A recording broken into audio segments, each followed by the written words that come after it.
श्री राम समर्थ। नवंबर 25। विषय वासना आदि छोड़कर भगवान की शरण जाए। भगवान का अस्तित्व जहाँ देखे वहाँ है। भगवान का मर्म जानने के लिए हमें कैसा बर्ताव करना चाहिए यह पहले देखें। भगवान है या नहीं यह जानने के लिए हमें बुद्धि दी गई है। कुछ लोगों को अनुभव से निश्चित ज्ञात हुआ है कि भगवान है। उनके आप्त वाक्य को हमने प्रमाण माना। भगवान यदि निश्चित है तो हम उसे आखिर जाने भी कैसे। बीज गणित में सवाल हल करने के लिए अज्ञात क्ष लेना पड़ता है। जब तक सवाल का उत्तर नहीं आता तब तक क्ष का सही मूल्य क्या है यह हमारी समझ में नहीं आता। लेकिन उसे लिए बिना काम नहीं चलता।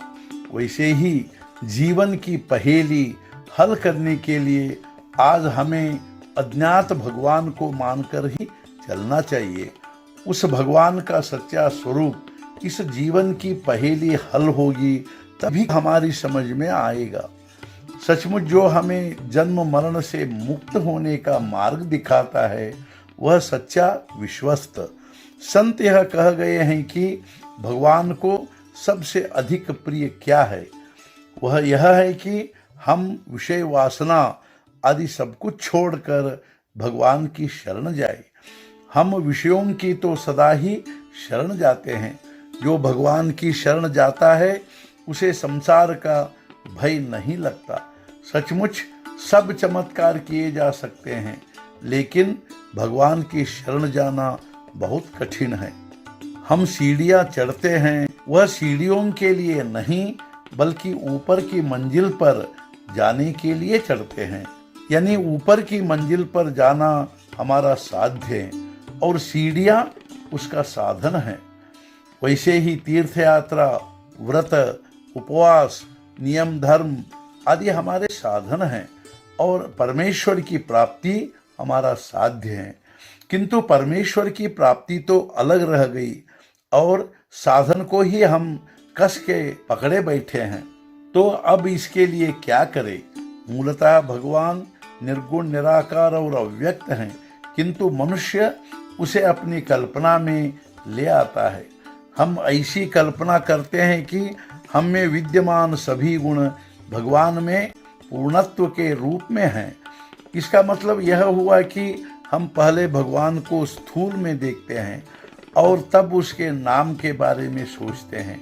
भगवान की बनाई यह सृष्टि जैसी है वैसी सब आवश्यक है। इसमें परिवर्तन की जरूरत नहीं है। परिवर्तन हमें अपने में करना चाहिए। हमारा संपूर्ण जीवन यदि भगवान के हाथ में है तो फिर जीवन के सभी बनाव बिगाड़, उतार चढ़ाव उसी के हाथ में है। इसमें संदेह की क्या बात है। पेड़ की जड़ में पानी डालने से वह उसके सब भागों में पहुंच जाता है। वैसे ही भगवान का विस्मरण नहीं होने दिया तो सभी बातें ठीक होती हैं। इसी में सब मर्म है कि भगवान हमें अपना लगे। आत्मा समुद्र की तरह विशाल है। उसकी छोटी सी बूंद की तरह अपना जीव है। उसे पहचान कर आत्मा से एक रूप होने में ही सच्चा तत्व ज्ञान है। इस आत्मा का नित्य स्मरण रखकर हम आनंद में रहे। आज का मुख्य विचार।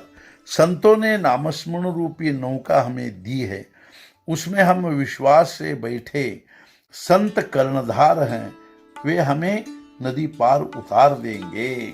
सद्गुरुनाथ महाराज की जय। जय जय रघुवीर समर्थ।